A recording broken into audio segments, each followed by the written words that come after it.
नमस्कार दोस्तों, MCQs test paper series में एक बार फिर से आपका स्वागत है।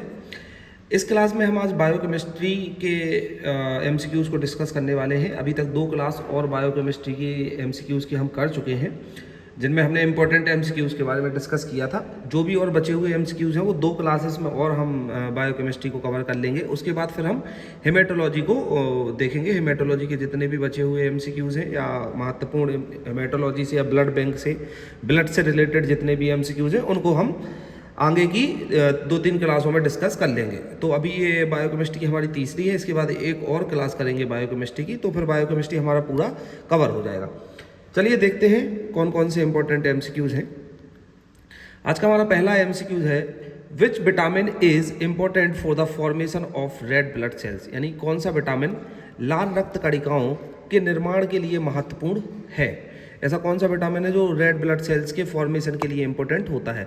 फर्स्ट ऑप्शन है विटामिन B12, सेकंड ऑप्शन है विटामिन C, थर्ड ऑप्शन है विटामिन ए, या फोर्थ ऑप्शन है विटामिन डी। तो रेड ब्लड सेल्स के लिए जो निर्माण में जो इंपॉर्टेंट रोल प्ले करता है वो होता है विटामिन B12। विटामिन B12 लाल रक्त कणिकाओं के फॉर्मेशन में इंपॉर्टेंट रोल प्ले करता है। अगला क्वेश्चन है, which of the following proteins is involved in muscles contractions. निम्नलिखित में से कौन सा प्रोटीन मांसपेशी संकुचन में शामिल है। ऐसा कौन सा प्रोटीन है जो मांसपेशी के संकुचन में शामिल होता है। First one is actin, second one is myosin, third one is troponin और fourth one is all of the above. तो ऐसा कौन सा प्रोटीन है जो मांसपेशियों के संकुचन में शामिल होता है। तो ये सभी प्रोटीन जो है एक्टिन, मियोसिन, ट्रोपोनिन, ये सभी इन्वॉल्व होते हैं मसल के कॉन्ट्रैक्शंस में। अगला क्वेश्चन है, which of the following is the precursors of ATP production in the cell. निम्नलिखित में से कौन कोशिका में एटीपी उत्पादन का पूर्ववर्ती होता है। First option is glucose, second option is acetyl CoA, third option is fatty acids and fourth option is both A और B। तो कौन कोशिका में एटीपी उत्पादन का पूर्ववर्ती होता है। तो वो होता है बोथ A और B, यानी ग्लूकोज और एसिटाइल CoA। ये दोनों क्या होते हैं, कोशिका में एटीपी उत्पादन का पूर्ववर्ती माना जाता है इनको। नेक्स्ट क्वेश्चन है, what is the main function of ribonucleic acid RNA, यानी राइबोन्यूक्लिक एसिड का मुख्य कार्य क्या होता है, मेन फंक्शन क्या होता है।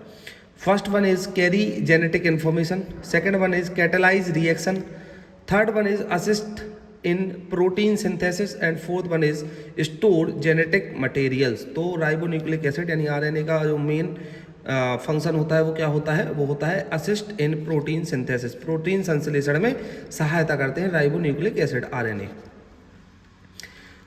अगला क्वेश्चन है, which of the following is a product of the breakdown of fatty acid. निम्नलिखित में से कौन सा फैटी एसिड के अपघटन का उत्पाद है। फैटी एसिड के अपघटन यानी उसके ब्रेकडाउन के फलस्वरूप कौन सा उत्पादन निकलता है, कौन सा उत्पाद होता है। एसिटाइल CoA, सेकेंड है ग्लूकोज, थर्ड है अमीनो एसिड और फोर्थ है लैक्टिक एसिड।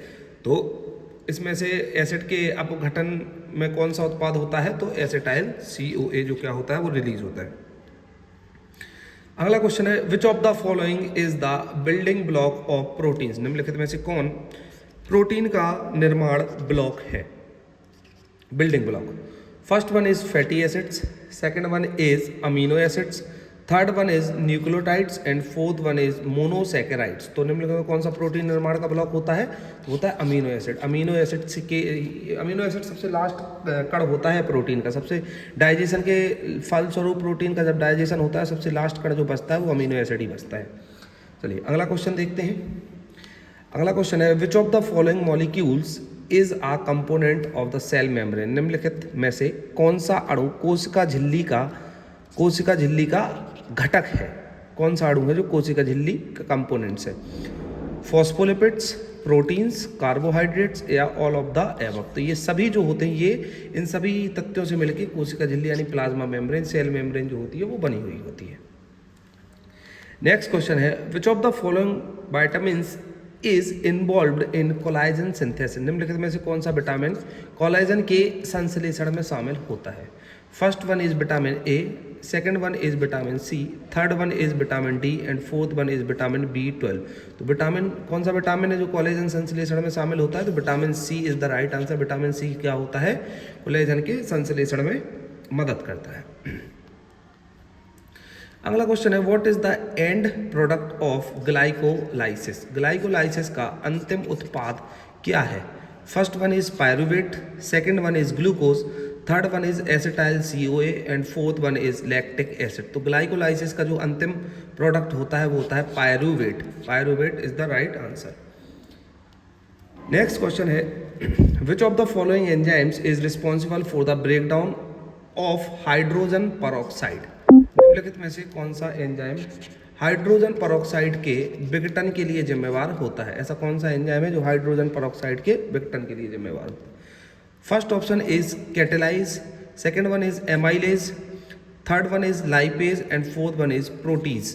तो हाइड्रोजन परऑक्साइड के विघटन यानी हाइड्रोजन परऑक्साइड के ब्रेकडाउन के लिए जो रिस्पॉन्सिबल एंजाइम्स होते हैं वो होते हैं कैटाइलेज। नेक्स्ट क्वेश्चन है which of the following is the primary energy carrier molecules in cell? निम्नलिखित में से कौन सा अणु कोशिकाओं में प्राथमिक ऊर्जा वाहक अणु है? प्राथमिक ऊर्जा वाहक अणु है। First one is glucose, second one is ATP, third one is NADH और fourth one is acetyl CoA। तो इसका सही उत्तर क्या होगा? Option B ATP is the right answer. ATP क्या होगा? कोशिकाओं का प्राथमिक ऊर्जा का वाहक अणु होता है। ये अणु सबसे प्राथमिक अणु होता है ATP। अगला क्वेश्चन है which of the following is the main component of the cell cytoskeleton? निम्नलिखित में से कौन कोशिका के साइटोस्केलेटन का मुख्य घटक है? First one is microtubules, second one is actin filaments, third one is intermediate filament and fourth one is all of the above. तो ऑल ऑफ द एबव यानी सभी जो घटक हैं ये माइक्रोट्यूब्यूल्स हो, चाहे एक्टिन फिलामेंट्स हो या इंटरमीडिएट फिलामेंट्स हो, ये सभी कोशिका के साइटोस्केलेटन के घटक होते हैं। अगला क्वेश्चन है which of the following is a function of RNA in the cell? निम्नलिखित में से RNA का कोशिका में कौन सा कार्य है? RNA का कोशिका में कौन सा कार्य है? Carrying genetic information, second protein synthesis, third catalysing reaction and fourth both A and B। तो सही उत्तर होगा इसका ऑप्शन डी, बोथ A और B, यानी कैरिंग जेनेटिक इन्फॉर्मेशन, यानी ये जेनेटिक इन्फॉर्मेशन का भी काम करता है, प्रोटीन सिंथेसिस का भी काम करता है। अगला क्वेश्चन है which of the following is a product of the citric acid cycle? Krebs चक्र। निम्नलिखित में से कौन सा पदार्थ सिट्रिक एसिड चक्र यानी क्रेब्स चक्र का उत्पाद है? NADH, ATP, FADH2 या ऑल ऑफ द एबव? इसका सही उत्तर होगा उपरोक्त सभी।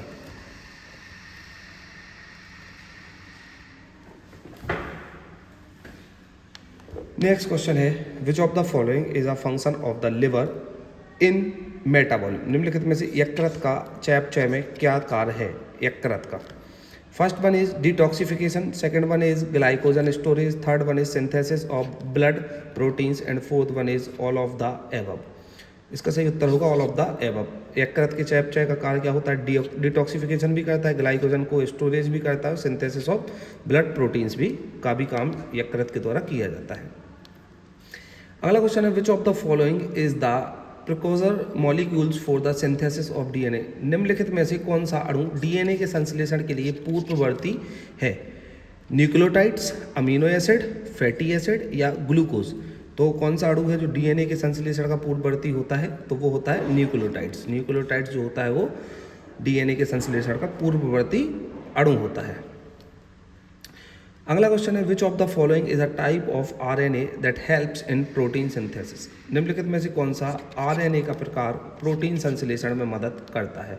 First one is mRNA, second one is tRNA, third one is rRNA and fourth one is all of the above. तो सभी जो RNA के प्रकार होते हैं वो प्रोटीन के संश्लेषण में हेल्प करते हैं, प्रोटीन सिंथेसिस में मदद करते हैं। अगला क्वेश्चन है which of the following enzymes is responsible for the synthesis of RNA? निम्नलिखित में से कौन सा एंजाइम RNA के संश्लेषण के लिए जिम्मेदार है? फर्स्ट ऑप्शन है RNA पॉलीमराज, second one is DNA पॉलीमराज, third one is helicase and fourth one is ligase. तो कौन सा एंजाइम है जो आरएनए के संश्लेषण के लिए जिम्मेदार है? वो है RNA पॉलीमराज।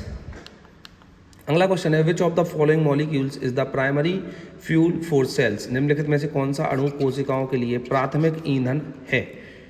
First one is glucose, second one is oxygen, third one is ATP and fourth one is fatty acid.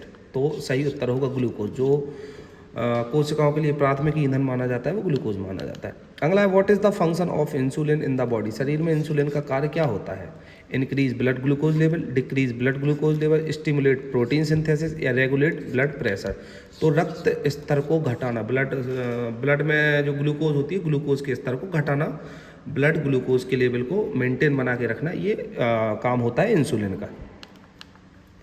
अगला क्वेश्चन है, which of the following is the largest macro molecule in the body? निम्नलिखित सबसे बड़ा macro molecule है, शरीर में कौन सा सबसे बड़ा मैक्रो मॉलिक्यूल है? First one is DNA, second one is protein, third one is lipids and fourth one is carbohydrate.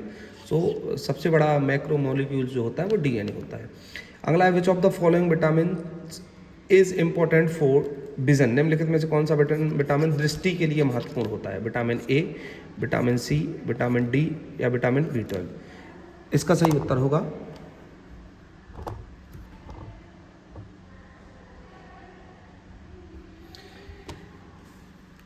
उत्तर होगा option A, vitamin A. Vitamin A जो होता है वो दृष्टि के लिए महत्वपूर्ण है। अगला क्वेश्चन है, which of the following is an example of a monosaccharide? निम्नलिखित में से कौन सा मोनोसैकेराइड का उदाहरण है? फ्रक्टोज, सुक्रोज, लैक्टोज या स्टार्च? तो मोनोसैकेराइड का जो उदाहरण है वो है फ्रक्टोज। अगला है, which of the following is the precursor for the neurotransmitter serotonin? निम्नलिखित में से कौन सा अणु न्यूरोट्रांसमीटर सेरोटोनिन का पूर्ववर्ती है? First one is tyrosine, second one is tryptophan, third one is glutamate and fourth one is aspirate. तो न्यूरोट्रांसमीटर सेरोटोनिन का पूर्ववर्ती जो होता है वो क्या होता है? ट्रिप्टोफैन। अगला क्वेश्चन है, which of the following is a lipid that is used for energy storage in the body? निम्नलिखित में से कौन सा लिपिड शरीर में ऊर्जा भंडारण के लिए उपयोग किया जाता है? First one is phospholipids, second one is triglycerides, third one is cholesterol and fourth one is fatty acid. तो ऊर्जा भंडारण के लिए शरीर में कौन से लिपिड्स का यूज़ किया जाता है? वो ट्राइग्लिसराइड के रूप में ऊर्जा का भंडारण होता है। तो इस तरीके से हमारे जो भी इम्पोर्टेंट MCQs थे, बायोकेमिस्ट्री की तीसरी क्लास थी हमारी, उन सबको हमने कवर किया। इसकी बायोकेमिस्ट्री की एक और क्लास करेंगे, उसके बाद हमारे बायोकेमिस्ट्री लगभग कंप्लीट हो जाएगा। देन फिर हम हेमेटोलॉजी पे आएंगे। चलिए मिलते हैं अगली वीडियो में, तब तक के लिए थैंक यू।